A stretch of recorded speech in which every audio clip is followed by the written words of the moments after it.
Alright guys, balik unboxing tayo ngayon dito. So meron tayo ditong unboxing na padala sa atin ng isang kaibigan natin sa ibang bansa. So Sir Arman. So ito yung CD Defender 20. So it's a mountain bike gravel US 8. So buksan natin yan.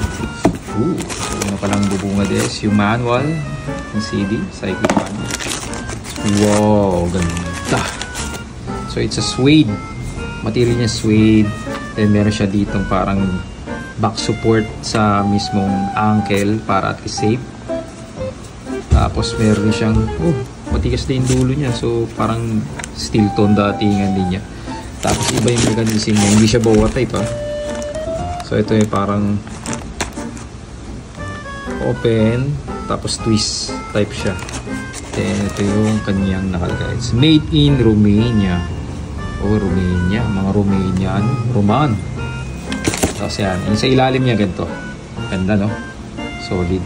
So ito yung gagamitan natin para sa darating na Shimano Cycling Festival. So ito yung kabila. Alright, so unboxing na tayo ng ating bagong sapatos.